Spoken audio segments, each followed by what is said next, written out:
Assalamualaikum warahmatullahi ta'ala wabarakatuh. Alhamdulillah, alhamdulillahilladzi hadana lihada wa ma kunna linahtadiya laula an hadana Allah. Allahumma salli wa sallim ala sayyidina Muhammadin nurika sari wa madadika rijali wa jma'na bihi fi kulli atwari wa ala alihi wa sahbihi ya nur. Alhamdulillah, puji syukur kehadiran Allah Subhanahu wa taala alladzi jama'ana wa iyyakum fi hadzal majlis, yang dimana di malam hari ini Allah Subhanahu wa taala izinkan kita untuk duduk bareng bersolawat untuk Nabi Muhammad, untuk memuji Nabi Muhammad, merayakan bulan dilahirkannya Nabi Muhammad sallallahu alaihi wa ala alihi wasallam. Maka pertama-tama yang saya hormati Shahibul Bait Al-Ustaz Muhammad Shalih bin Abdullah mata'an Allah bituli hayatih. Mugi-mugi Allah Subhanahu wa ta'ala paringi panjang umur kepada beliau. Allah berikan kesehatan, sehat walafiat. Allah berikan ketakwaan ziyadah, bertambah ketakwaannya, ketaatannya kepada Allah, bertambah kesehatannya, yang dengannya insya Allah akan senantiasa bisa membimbing kita, mengajarkan kita untuk lebih mengenal Allah dan lebih mengenal Nabi Muhammad sallallahu alaihi wasallam. Dan segenap para habaib yang hadir di majlis yang sangat mulia ini, dengan kehadiran mereka insya Allah akan menambah keberkahan majlis. Dan insya Allah Allah Subhanahu wa ta'ala di malam hari ini akan memandang kita dengan pandangan rahmatnya, dengan pandangan maghfirahnya. Dan mudah-mudahan tidaklah kita keluar dari majelis ini kecuali Allah Subhanahu wa ta'ala telah mengangkat derajat kita, telah merahmati kita sekalian, telah mengampuni semua dosa-dosa kita. Dan insya Allah semua hajat-hajat kita setelah selesai majelis terkabulkan satu persatu. Amin Allahumma amin ya rabbal alamin. Mawaidul khair mabsuutah liman bahiri fi syahr fihi nabi al-mukhtar taha wulid syahrul ata wal madad waynil ladhi yastamid fihi nubuwah badat anwaruha tattaqid kam min muwaffaqin bihubbih lin nabi qad sa'id syahad bida syahri min sirrin nabi ma syahid ya khaira laylah biha khairul waraqat wujud. Al-Imam Ali bin Muhammad Al-Habsyi yang mengarang kitab Sibtut Durar, beliau mengatakan, mensifati, memberitahukan, mengajarkan kepada kita sekalian apa sih kemuliaan orang-orang yang dia merayakan hari lahirnya Nabi Muhammad, merayakan bulan dilahirkannya Nabi sallallahu alaihi wasallam, hingga beliau mengatakan mawaidul khair. Kalau sudah datang bulan Rabiul Awal, kalau sudah datang bulan dilahirkannya Nabi Muhammad, yang namanya hidangan kebaikan dibentangkan oleh Allah. Kebaikan apapun dibentangkan oleh Allah. Syahrul Ata, kata Allah, bulan Rabiul Awal adalah bulan pemberian dari Allah Subhanahu wa ta'ala. Namanya pemberian Allah itu tidak ada yang terbatas. Yang menginginkan ampunan Allah, maka mintalah di bulan Rabiul Awal. Yang menginginkan qabul hajat, mintalah di bulan Rabiul Awal. Yang punya anak kepingin soleh dan solehah, mintalah di bulan Rabiul Awal. Karena di bulan Rabiul Awal Allah obral pemberiannya. Siapapun yang menginginkan, kata Habib Ali bin Muhammad Al-Habsyi, falyastamid, maka ambillah bagiannya masing-masing. Maka mudah-mudahan yang di sini pasti memiliki hajat, dan hajat kita tidak sedikit. Maka mudah-mudahan hajat kita di dunia dikabulkan, dan insya Allah telah di akhir akan dikabulkan oleh Allah Subhanahu wa ta'ala. Alhamdulillah. Maka kalau kita membahas tentang kemuliaan Nabi Muhammad sallallahu alaihi wasallam, kita duduk di sini tak lain dan tak bukan karena kita tahu bahwa Nabi Muhammad adalah Nabi yang sangat mulia. Nabi Muhammad adalah Nabi yang Allah ciptakan sempurna dan paling sempurna. Tidak ada cacat pada diri Nabi SAW. Manusia siapapun, mau gantengnya kayak opo ae, pasti memiliki cacat. Mau pinternya kayak gimana pun pasti memiliki aib. Tapi untuk Nabi Muhammad SAW, satu pun tidak ada aib pada diri Nabi Muhammad SAW.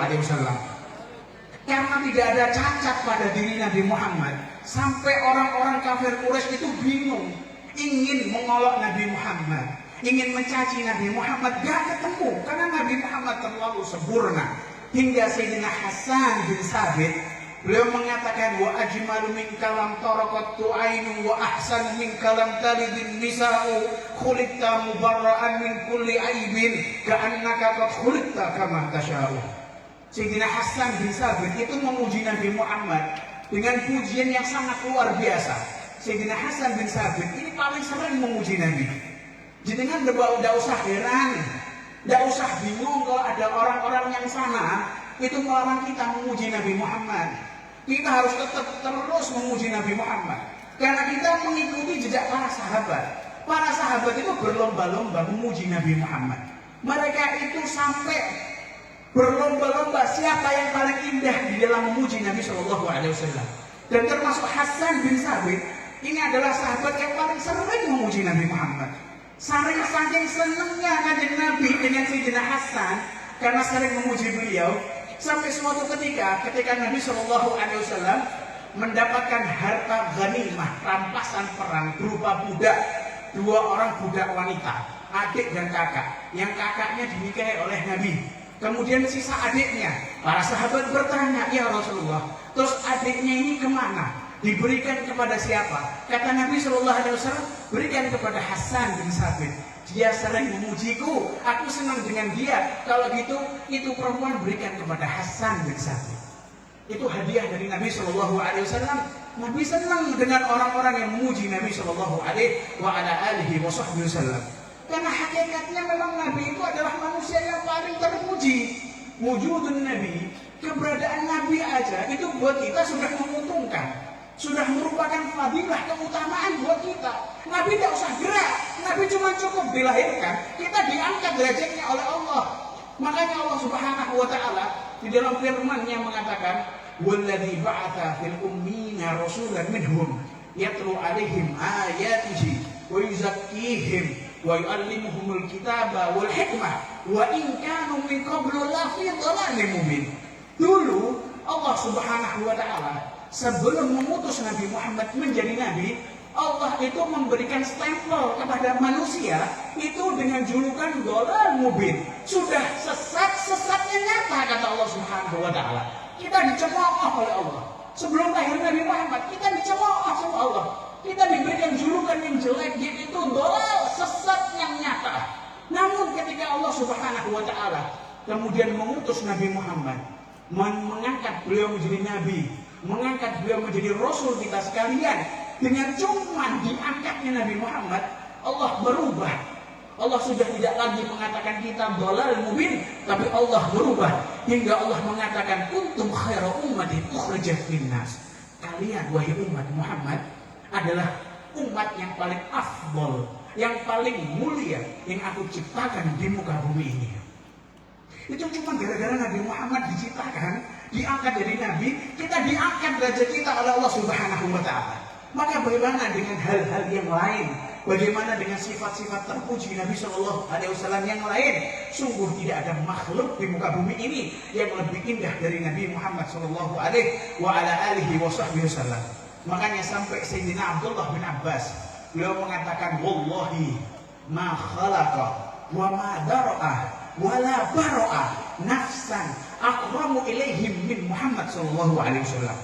Sampai Sayyidina Abdullah bin Abbas itu mengakui ikrar bahwasanya tidak ada, demi Allah, tidak ada makhluk manapun, tidak ada seseorang manapun, manusia yang lebih mulia, yang lebih afdal dari Nabi Muhammad SAW. Maka untuk itu hadirin, kita sekarang adalah memuji Nabi SAW. Dan perlu diketahui, kita ini memuji Nabi Muhammad bukan yang nanti ujung-ujungnya Nabi Muhammad menjadi mulia karena pujian kita, enggak.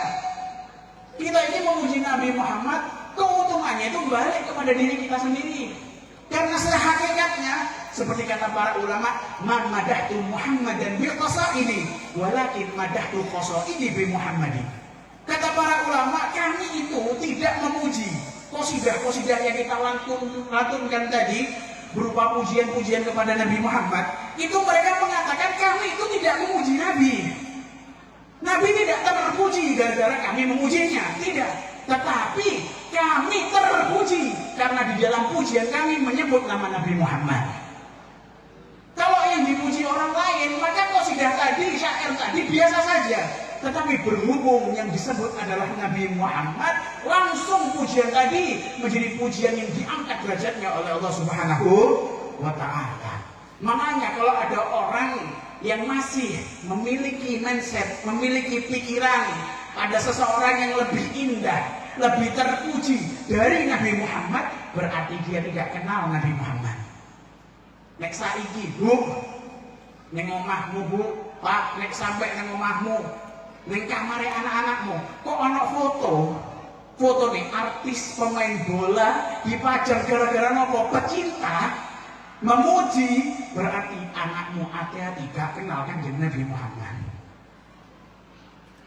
Ini krisis kecintaan kepada Nabi Shallallahu Alaihi Wasallam. Setiap para nabi punya ta'adiyat, setiap para nabi itu punya kekrisisan masing-masing, punya masa kebodohan masing-masing. Seperti Nabi Musa, di zaman Nabi Musa, fitnah yang paling kejam adalah di dunia tersebut banyak sihir. Tetapi untuk Nabi Muhammad yang paling banyak adalah orang-orang yang krisis dalam akhlak mencintai Nabi Muhammad. Alhamdulillah ini. Nah, maka mudah-mudahan yang hadir dan memiliki pecinta Nabi Muhammad. Mudah-mudahan kecintaan kita kepada beliau Nabi Muhammad ditambah. Mudah-mudahan anak-anak kita menjadi anak soleh dan solehah. Mudah-mudahan anak-anak kita menjadi penerus kita mencintai Nabi Muhammad SAW. Hingga terus dibawa rasa cinta kita kepada beliau Nabi Muhammad, kepada anak kita, cucu kita, sampai orang-orang yang ada di bawah kita. Amin ya Rabbal Alamin. Itulah Nabi Shallallahu Alaihi Wasallam, seorang Nabi yang terlalu tinggi kedudukannya. Makanya sampai di dalam kitab Burdah yang dikarang oleh Al-Imam Abdullah Busiri, di dalam bait qasidahnya beliau mengatakan, wansub ila dzatihi ma syi'ta min syarafin wansub ila qadrihi ma syi'ta min idham. Kata beliau, sandarkan segala kemuliaan yang ada di dunia ini khusus untuk Nabi Muhammad. Karena hakikat semua kemuliaan di muka bumi ini itu miliknya Nabi Shallallahu Alaihi Wasallam. Wansub ila qadrihi ma syi'ta min idham, dan semua keagungan yang ada di muka bumi ini itu adalah milik Nabi Muhammad Shallallahu Alaihi Wasallam. Imam Busiri itu memuji Nabi Muhammad sampai-sampai saking panjangnya satu burdah full itu khusus cinta sama Nabi, khusus pujian sama Nabi. Sampai beliau itu merasa, apalagi saya harus puji Nabi seperti apa lagi? Pujian apa yang bisa saya berikan untuk Nabi Muhammad? Beliau kentaan bahan, beliau kentaan pujian. Karena pujian yang beliau ungkapkan untuk Nabi Muhammad itu tidak akan pernah sempurna untuk Nabi Muhammad. Nabi Muhammad jauh dari kesempurnaan pujian yang dimiliki oleh orang-orang.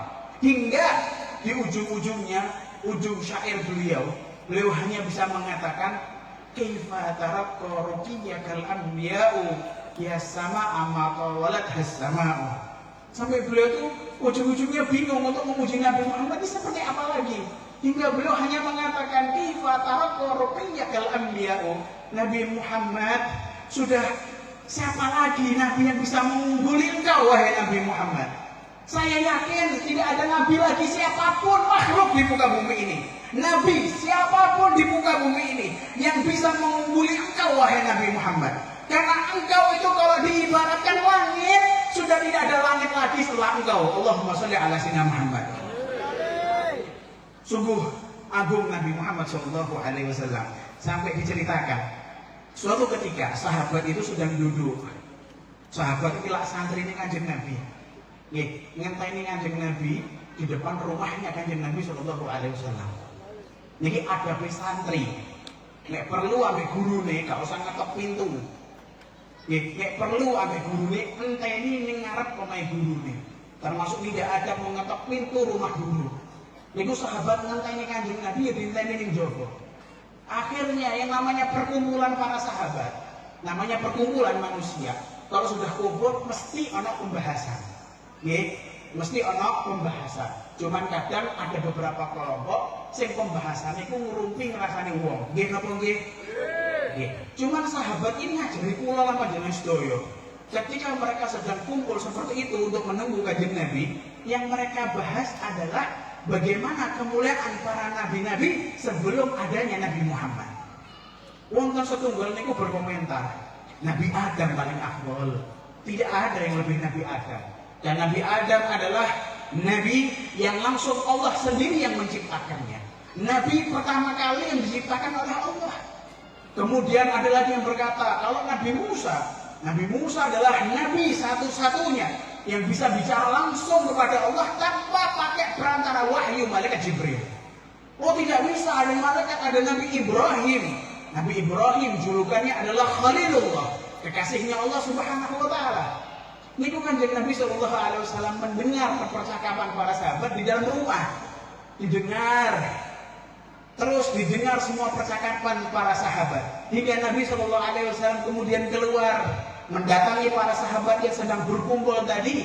Hingga Nabi mengatakan, Masya Allah, Nabi Adam adalah orang yang luar biasa. Nabi Adam adalah Nabi yang Allah ciptakan pertama kali. Kemudian Nabi Musa, betul, Nabi Musa adalah Nabi yang paling afdol, Nabi yang sangat mulia. Karena hanya Musa yang bisa berbicara langsung dengan Allah Subhanahu wa Ta'ala. Begitu juga dengan kakek Ibrahim. Nabi Ibrahim adalah Nabi yang juga memiliki keutamaan yang sangat tinggi. Allah berikan dia predikat khusus menjadi Khalilullah, kekasihnya. Cuman perlu kalian ketahui, wa ana habibullah wa la fakhr. Kemudian belum melanjutkan, dan aku perlu kalian ketahui kalau aku adalah kekasihnya Allah. Ana habibullah, aku adalah kekasihnya Allah secara langsung, wala fakhr, dan aku tidak bangga. Adam wa man dunahu tahta liwa'i yaumil qiyamah wala fakhr. Mau Nabi Adam, mau Nabi siapapun, nanti kelak di akhirat semuanya akan berada di bendera saya, akan berada di bawah bendera saya, semua para nabi. Wala fakhr, dan aku tidak bangga. Itulah Nabi Sallallahu Alaihi Wasallam. Tidak ada nabi yang lebih mulia dari Nabi Muhammad. Allahumma sholli ala sayyidina Muhammad. Maka untuk itu, perkumpulan ini tujuannya ialah mengenal Nabi Muhammad. Sholawatan lebih bagus, tapi jenengan perlu ngertos sinten Kanjeng Nabi Sallallahu Alaihi Wasallam. Nabi Muhammad Sallallahu Alaihi Wasallam dikatakan oleh Al-Imam Busiri, disuruh dikatakan mansub ila dzatihi. Zatnya Nabi Muhammad itu ada dua. Kalau kita membahas tentang zat Nabi Muhammad, maka zat Nabi Muhammad itu ada dua. Satu adalah khuluq, yang kedua adalah khalaq. Jadi khuluq dan khalaq. Kalau khuluq adalah akhlak Nabi Muhammad, kalau khalaq adalah fisik Nabi Sallallahu Alaihi Wasallam. Kemuliaan Nabi itu di fisik dan akhlak, dua-duanya ini. Cuman bedanya, hadirin, Bu, Pak, cek nyambung ya.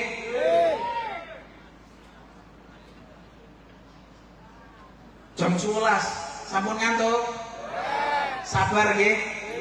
Sampai enak isik lungguh, aku ngadeg mulai boyokan ini, jujur ini. Cuman insya Allah kita sama-sama insya Allah berkorban malam ini melekan untuk Nabi Muhammad. Maka insya Allah keberkahan kita akan dapatkan selesai majelis. Amin ya Rabbal Alamin. Maka Nabi Shallallahu Alaihi Wasallam itu di dalam zatnya memiliki dua hal, khuluq dan khalaq. Kalau khuluq, akhlak Nabi itu bisa ditiru. Kalau akhlak Nabi kita bisa menirunya. Walaupun tidak bisa sempurna seperti Nabi Muhammad. Tetapi kalau khalaq, kalau kita bahas fisik Nabi Muhammad, maka nggak ada yang bisa meniru dari fisik Nabi Shallallahu Alaihi Wasallam. Wajahnya Nabi Shallallahu Alaihi Wasallam, nggak ada seorang siapapun yang memiliki wajah indah seperti Nabi Shallallahu Alaihi Wasallam. Saking indahnya wajah Nabi Muhammad, para sahabat itu nggak ada yang pernah melihat wajah Nabi secara langsung. Jadi jenengan ningali di kitab-kitab sirah atau kitab-kitab sejarah Nabi Muhammad, Itu nggak ada ceritanya dari Sayyidina Abu Bakar, Sayyidina Umar, atau Sayyidina Ali yang melihat wajah Nabi Muhammad secara langsung. Kenapa? Karena Nabi SAW selain wajahnya indah, ditambah dengan haibah, wibawa. Jadi sahabat itu kalau lihat wajahnya Nabi sebentar gak kuat, langsung nunduk. Makanya riwayat daripada hadis yang menunjukkan tentang keindahan wajah Nabi Muhammad itu kebanyakan diriwayatkan oleh sahabat-sahabat yang masih kecil. Sahabat-sahabat yang masih kecil. Soalnya kalau yang sudah dewasa tidak kuat melihat wajah Nabi Muhammad secara lama. Abu Hurairah sampai dikatakan, Abu Hurairah ditanyai, Abu Hurairah ini termasuk santri Nabi yang paling kantil kali kanjeng Nabi. Paling kantil kali kanjeng Nabi dan termasuk paling banyaknya meriwayatkan hadisnya Nabi adalah Abu Hurairah. Dulu kalau zamannya Nabi, sing jenenge santri kanjeng Nabi niku dijuluki Ashabus Suffah. Tinggalin di masjid, sanes ten pondok. Zaman saat ini enak ning pondok, ada asramanya. Nih dulu santri kanjeng Nabi tinggal di masjid. Nabi belum punya pondok, dulu nggak ada pondok, jadi mereka tinggalnya di masjid. Dan ketua waktu itu, ketua santrinya kanjeng Nabi adalah Abu Hurairah. Jadi otomatis Abu Hurairah ini sering kumpul sama Nabi. Orang-orang pun bertanya, kalau gitu Abu Hurairah, sif lana wajah Rasulillah. Tolong sifatkan kepada kami, gambarkan wajahnya kanjeng Nabi itu indahnya seperti apa. Maka dijawab oleh Abu Hurairah, ma ra'aitu syai'an ajmal wa ahla min Rasulillah. Jawabannya Abu Hurairah tipis. Dia hanya mengatakan aku tidak pernah melihat sesuatu. Dia tidak mengatakan seseorang, tapi dia mengatakan sesuatu. Karena Nabi Muhammad itu indah, bukan cuma bandingan dengan manusia saja, tetapi semua keindahan di muka bumi ini, mau bulan, mau bintang, sesuatu apapun tidak ada yang lebih indah dari wajah Nabi Muhammad. Zaman dulu nggak ada lampu, nggak ada listrik. Jadi orang-orang kafir Quraisy waktu itu di zaman tersebut, kalau kepingin healing bahasa saiki, nek kepingin jernih no otak, itu biasanya ini pas bulan purnama, itu metu ke omah kabeh. Bulan purnama keluar dari rumah, kemudian sarang-sarang duduk melihat rembulan. Cuman ketika Nabi SAW ikut keluar bersama mereka, wajah mereka itu berpaling dari bulan menuju wajah Nabi Muhammad. Hingga mereka mengatakan, wallahi wajhu Muhammad adwa minal qamar. Demi Allah, wajah Muhammad ini lebih indah daripada bulan purnama. Itu keindahan wajah Nabi Sallallahu Alaihi Wasallam. Dan melihat wajah Nabi Muhammad adalah tiket masuk surga. Maka mudah-mudahan kita bisa melihat wajah Nabi Muhammad. Kok bisa menjadi tiket masuk surga? Iya, karena Nabi Muhammad pernah bersabda, wailun liman lam yaroni yaumal qiyamah. Wailun ada dua versi. Wailun bisa diartikan celaka. Ada ulama lagi yang mengatakan wailun adalah neraka wel. Jadi di neraka itu ada nama neraka namanya neraka wel. Nah, neraka wel itu adalah neraka buat seseorang yang tidak bisa melihat wajah Nabi Muhammad. Wailun liman lam yaroni yaumal qiyamah. Maka sungguh celaka seseorang masuk neraka pasti orang tersebut jika tidak bisa melihat wajahku kelak di hari kiamat. Terus bagaimana cara kita bisa melihat wajah Nabi Muhammad? Maka suatu ketika Sayyidah Aisyah sedang menjahit baju Nabi Muhammad di dalam rumah. Waktu itu tepatnya sedang berada di kamar Sallallahu Alaihi Wasallam, di kamar Nabi Muhammad. Karena waktu itu nggak ada listrik, hanya bermodal lilin. Ketika pintu terbuka, angin masuk ke dalam hingga lilin tersebut langsung padam. Ketika padam, jarum daripada yang dipegang oleh Sayyidah Aisyah terjatuh. Beliau mencari jarum ini gak ketemu-ketemu, karena namanya jarum pasti bentuknya kecil. Tiba-tiba ada cahaya masuk dari pintu kamar, membuat terang satu kamar. Cahayanya itu terang benderang sampai jarum itu langsung ketemu. Ketika menoleh Sayyidah Aisyah, siapa? Ternyata wajah Nabi Muhammad. Wajah Nabi Muhammad langsung menerangi kamar yang dihuni oleh Sayyidah Aisyah. Sayyidah Aisyah takjub, Sayyidah Aisyah langsung kesemsem. senang, kaget dengan wajah indah Nabi Muhammad, hingga mengatakan, ya Rasulullah, ma ajmal wajhuka ya Rasulullah, sungguh indah wajahmu ya Rasulullah. Dijawab oleh Rasulullah, ya Aisyah, wailul liman lam yarani yaumal qiyamah. Maka sungguh neraka buat dia ketika nanti di akhirat dia tidak bisa melihat wajah indahku lagi, wajah indah kelak di akhirat. Sayyidah Aisyah bertanya, ya Rasulullah, maka siapa orang yang sangat celaka tersebut yang tidak bisa melihat wajahmu kelak di akhirat? Dijawab oleh Kanjeng Nabi, al-bakhilu man dzukirtu indahu falam yusalli alaihi. Orang yang tidak mungkin bisa melihat wajahku kelak di akhirat adalah orang yang ketika disebut namaku di depannya, tapi dia enggan bersolawat kepadaku. Allahumma sholli ala sayyidina Muhammad. Niki dititeni, ya Bu, Pak. Dititeni sampai disebut nama Nabi Muhammad, jenengan kudu cepet-cepet mbok jawab tiket swarga niku. Nek sampe jedeg kae ana sholawatan meneng kae, nggih, kok nek majlis iki tak pikir-pikir pasti niki. Ana sing angope mesti ana sing wis 18, ana sing 20, bahkan mungkin ana sing wis tangi nggih, terbangun nggih, turu maneh sampai mimpine iku paling beda-beda sampai ping 5. Nggih boten napa-napa, tapi nek pas krungu suara Nabi Muhammad disebut pas sholawatan kudu bareng-bareng sholawatan. Alasannya apa? Alasannya karena saya ingin memandang wajah Nabi Muhammad. Ya karena dengan memandang wajah Nabi Muhammad saya bisa termasuk ke dalam surga Allah. Amin ya rabbal alamin. Kalau kita bahas fisik Nabi tidak selesai. Nabi itu terlalu indah. Wes gini aja. Kalau wajah, kita bahas wajah. Sing jenenge wajah ganteng itu rak relatif. Kadang sing pesek ae diarani ganteng. Atau kadang minimal dilokno manis. Dielani elek gak oleh. Menungso gak ono sing elek. Nek gak ganteng gak apa-apa sih. Bahasanya aja terlalu kasar. Iki gak ganteng ya maksudnya elek. Tapi gak ada ciptaan Allah yang jelek, itu gak ada. Karena Allah Subhanahu wa taala sudah berfirman, aku ciptakan manusia dengan sebaik-baiknya ciptaan. Jadi kalau kita menghina ciptaan Allah, berarti kita juga menghina Allah Subhanahu wa taala. Yang namanya ketampanan itu relatif. Ono sing dikatakan ganteng, ono sing gantengnya biasa. Dan kata-kata tampan ini bukan cuma dimiliki Nabi Muhammad, Nabi Yusuf juga dikatakan tampan. Para habaib niki, Habib Husain niki termasuk tampan. Banyak kata tampan itu banyak. Jadi sifat bagus dalam fisik itu banyak, relatif. Tetapi ada sesuatu pada diri Nabi Muhammad yang istimewa fisiknya, tapi tidak mungkin dimiliki oleh orang lain siapapun di muka bumi ini. Contoh amit nih, si jenenge hidung. Yang namanya ludah, ning biae. Si jenenge ludah, kira-kira niku ambune wangi atau badak?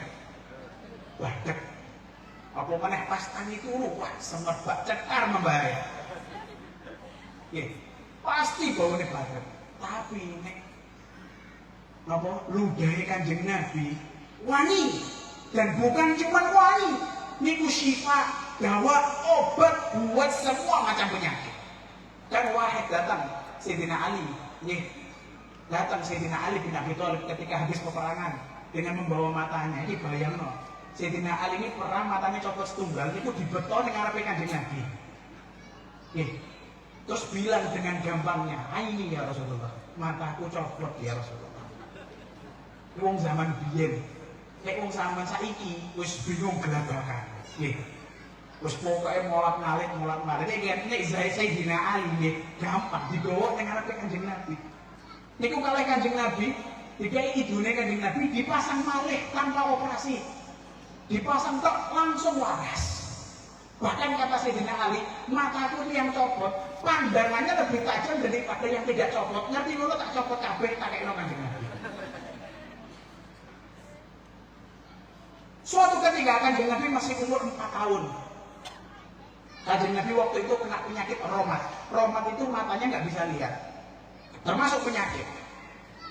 Kemudian dibawa oleh kakeknya Abdul Muthalib. Dibawa ke sana, dibawa ke sini. Waktu itu nggak ada rumah sakit. Yang ada tabib, dibawa ke tabib ini tidak ada yang bisa menyembuhkan.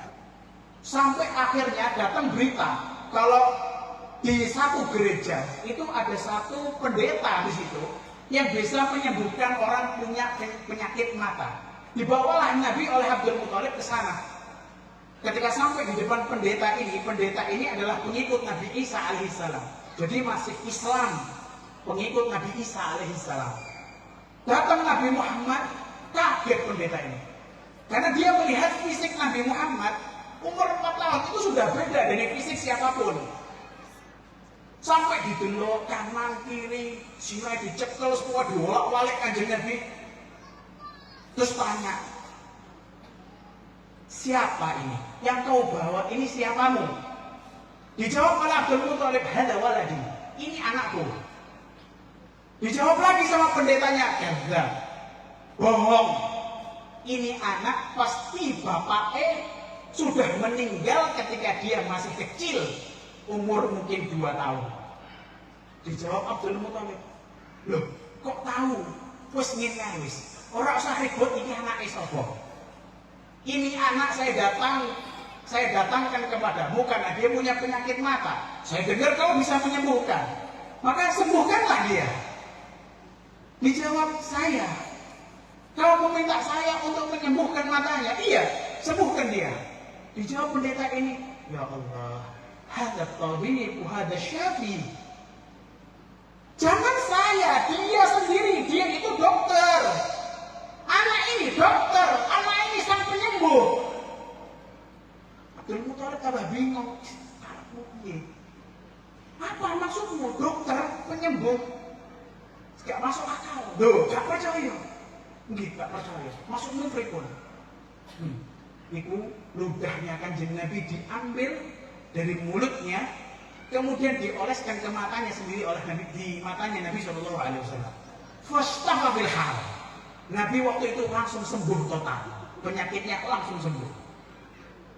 Bahkan, jadi ludahnya Kanjeng Nabi wis wangi, kemudian penyembuh. Allahumma sholli ala sayyidina Muhammad. Kencing Nabi suci, kencing dimanapun najis, tapi ini kencingnya Kanjeng Nabi suci. Darahnya Kanjeng Nabi suci. Abdullah bin Mas'ud suatu ketika Nabi bekam.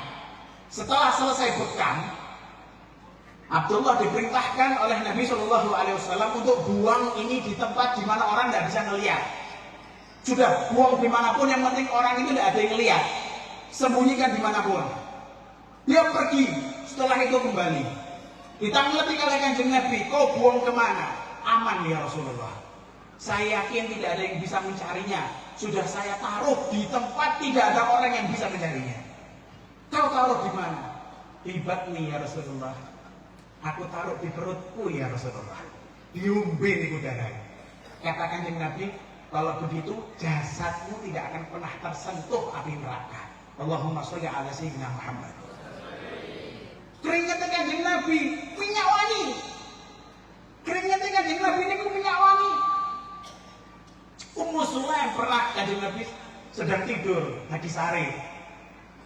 Dulu nggak ada AC, nggak ada kipas angin. Kanjeng Nabi turun itu sampai keringetan. Niku ditadongi niku, diwadahi. Jadi netes keringetan niku, Ummu Sulaim wis siap bawa wadah ditaruh di bawahnya Nabi. Ini pas netes kena ning wadahe. Kanjeng Nabi ngelilir, kaget kalau Ummu Sulaim lagi ruwet niku ning isor. Kaget Kanjeng Nabi. Nabi ki ya Ummu Sulaim, apa yang kau lakukan? Dijawab, nggih ngapunten Kanjeng Nabi. Loh kenapa? Ngapunten Kanjeng Nabi. Kami memang ingin mendapatkan keringatmu. Untuk apa? Untuk parfum anak-anakku. Masya Allah, Allahumma sholli ala sayyidina Muhammad.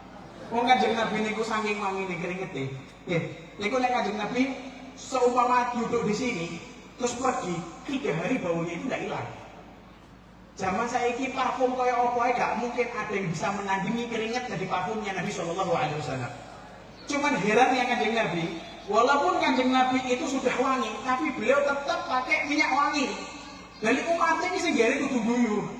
Wis gak wangi, tapi gak gawe parfum, gak gawe minyak wangi. Kanjeng Nabi itu sudah wangi, tapi tetap pakai minyak wangi. Ngajari umatnya kalau pakai minyak wangi itu hukumnya sunnah. Kanjeng Nabi tidak punya dosa. Kanjeng Nabi makfur dan dosanya itu sudah diampuni oleh Allah. Mata berdama yang telah lalu dan yang akan datang itu sudah diampuni oleh Gusti Allah. Tetapi kanjeng Nabi ini bilang apa? Ya ayuhan nas, wahai para umatku, istighfirullah, beristighfarlah kepada Allah. Karena aku selalu beristighfar kepada Allah setiap hari 100 kali. Itu kanjeng Nabi, seorang Nabi yang sudah tidak memiliki dosa. Tapi kanjeng Nabi ngajari umatnya, iki loh aku gak duwe dosa, tapi senang beristighfar kepada Allah Subhanahu wa taala. Agar umat-umatnya itu gemar beristighfar kepada Allah. Makanya jenengan minimal setelah sholat itu langsung dicekel itu tasbih, ojo HP. Setelah sholat sih dicekel tasbih, ucapkan istighfar, ucapkan subhanallah. Iku sing dibeto, niku sing diwaca. Tapi zaman saiki naudzubillahi min dzalik, HP ini iso ngalahno Al-Qur'an. Naudzubillahi min dzalik. Bangun tidur iling HP ini. Bukan bangun tidur maca doa bangun tidur, tapi langsung goreng, bingung. Mulai HP ini HP ini. Padahal enggak anak sing wetan. Padahal enggak anak sing ngeruti dhek, tapi dhek sing ngerut mbek wong. Kadang HP ini Masya Allah, orang sing WA tapi diwolak-walik terus nih mlebu Instagram, mari ngono TikTok, terus macam-macam. Niku padahal kok didelok TikTok, terus mlebu Instagram balik meneh ning TikTok maneh. Masya Allah, Allahumma sholli ala sayyidina Muhammad. Nah niku, itu adalah fisik Nabi. Jadi kalau fisik Nabi nggak ada yang tiru. Yang kita bisa tiru adalah akhlak Nabi Shallallahu Alaihi Wasallam. Gampangnya gini, kalau kita kepingin berakhlak, lihat dan pelajari sejarah Nabi Shallallahu Alaihi Wasallam. Pripun Ustaz? Sampun. Gampang. Lanjut. Apa itu? Ngeleh apa? Masya Allah. Terakhir kita bahas akhlak Nabi Shallallahu Alaihi Wasallam. Kalau fisik sudah nggak ada yang bisa niru Nabi Shallallahu Alaihi Wasallam. Yang kita bisa tiru adalah akhlak Nabi Shallallahu Alaihi Wasallam. Akhlak pun kalau kita tahu akhlak mulia itu karena Nabi pernah mengerjakannya. Jadi sumber akhlak kita tawadhu, rendah diri, tidak sombong. Itu kok mulia? Kenapa? Karena itu adalah sifat Nabi Shallallahu Alaihi Wasallam. Makanya sampai dikatakan wa ma fil bariyati mahmud illa wa huwa mutalaqqan an zainin wujud. Tidak ada sifat terpuji di muka bumi ini kecuali sifat tersebut adalah sumbernya dari Nabi Shallallahu Alaihi Wasallam.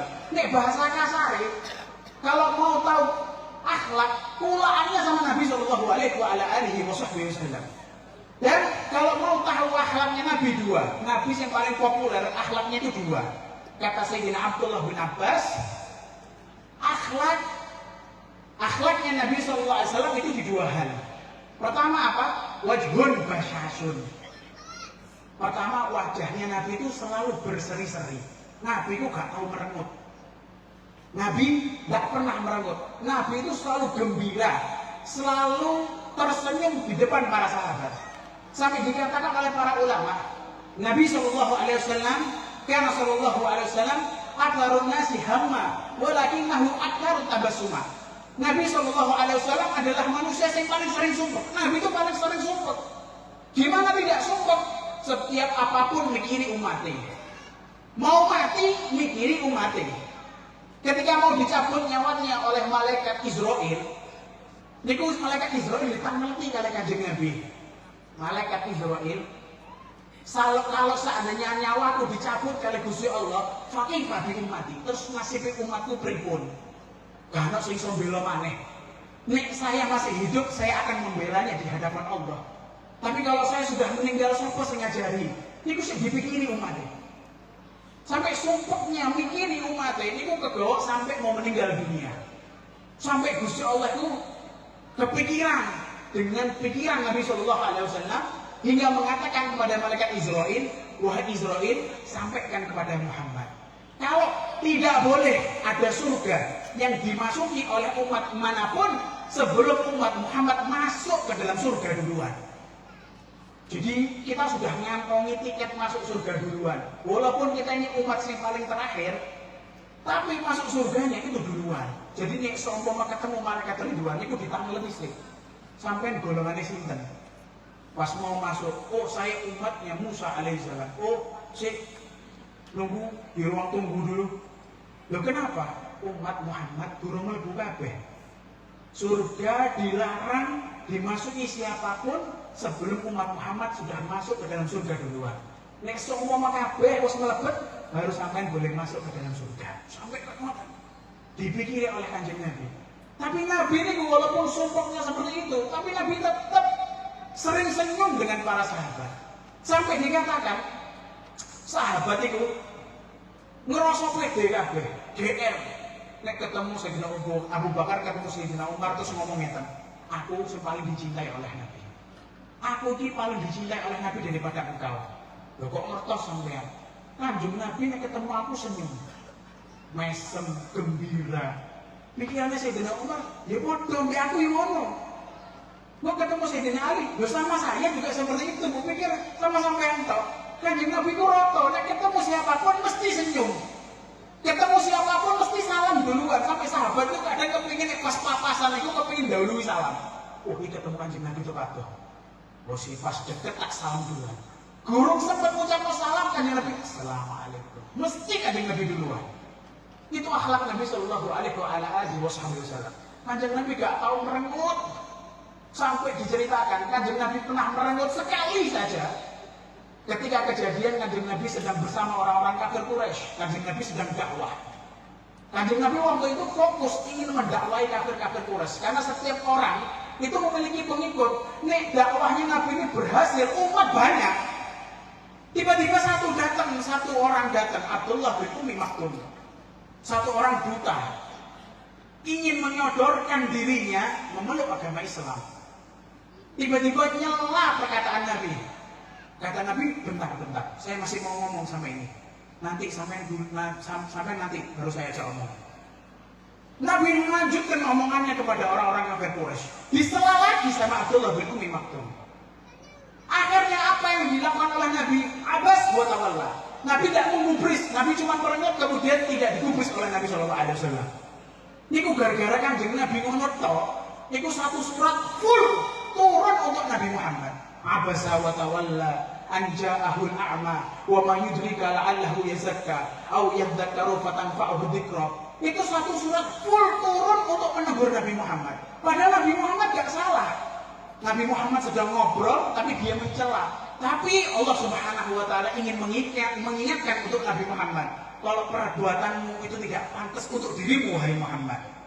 Makanya alhamdulillah Quran itu turunnya kepada Nabi Muhammad. Jadi surat yang turun ketika Abasa wa tawalla itu cuma surat Abasa wa tawalla tok. Lah bayangno nek seumpama sing diturunno wahyu niku kula lan panjenengan sedaya. Iso-iso 30 juz niku isine Abasa wa tawalla kabeh. Kenapa? Karena kita hidup ini penuh dengan kesulitan, penuh dengan kegelisahan. Makanya alhamdulillah tidak ada nabi seperti Nabi Muhammad sallallahu alaihi wasallam. Maka mudah-mudahan Allah Subhanahu wa taala memberikan kita akhlak seperti akhlaknya Nabi sallallahu alaihi wasallam. Mudah-mudahan perkumpulan ini menjadi perkumpulan saksi cintanya kita kepada beliau Nabi Muhammad sallallahu alaihi wasallam. Mudah-mudahan semua hajat kita terkabul. Mudah-mudahan anak-anak kita menjadi anak soleh, solehah. Mudah-mudahan orang tua kita yang masih hidup diberikan kesehatan, diberikan panjang umur, fi sihatin wa afiyatin wa ta'ah amin ya rabbal alamin. Mudah-mudahan yang sudah meninggal kuburannya diberikan cahaya oleh Allah. Kuburannya dijembarkan oleh Allah. Mudah-mudahan kelak dimasukkan ke surga Allah. Amin ya rabbal alamin. Allahumma ja'al jam'ana hadza jam'anan marhuma wa tafarruqana min ba'dihi tafarruqan ma'suma wa la taj'al fina ma'nan syakiyan wa la madruda. Allahumma ja'al hadzal majlis hujjatan lana la hujjatan alaina. Allahumma iftah lana abwabal jud waftah lana abwabal maghfirah wa su'ud waj'al lana mimman qaraba 'ani sayyidil wujud ya qarib ya wadud. Allahumma hdina bihudak waj'alna liman yusari fi ridha wa la tuwallina waliyan siwak wa la taj'alna mimman khalafa amraka wa asar. Allahumma inna nas'aluka ziyadatan fid din wa barakatan fil umur wa sihhatan fil jasad wa si'atan fil rizq وتوبة قبل الموت وشهادة عند الموت ومغفرة بعد الموت وعفوا عند الحساب وأمانا من العذاب ونصيبا من الجنة وارزقنا النظر إلى وجهك الكريم warzuqna an-nadhar ila wajhi sayyidil mursalin. Mudah-mudahan para santri-santri Ustaz Soleh, mudah-mudahan Allah Subhanahu wa taala berikan manfaat ilmunya. Mudah-mudahan Allah Subhanahu wa taala berikan barokah di dalam ilmunya, keberkahan di dalam ilmunya. Insyaallah tidak keluar dari pondok pesantren, lulus insyaallah sudah bisa menjadi ustaz dai yang bisa memberikan manfaat kepada umat. Amin ya rabbal alamin. Hadza minni wa alaikum. Assalamualaikum warahmatullahi taala wabarakatuh.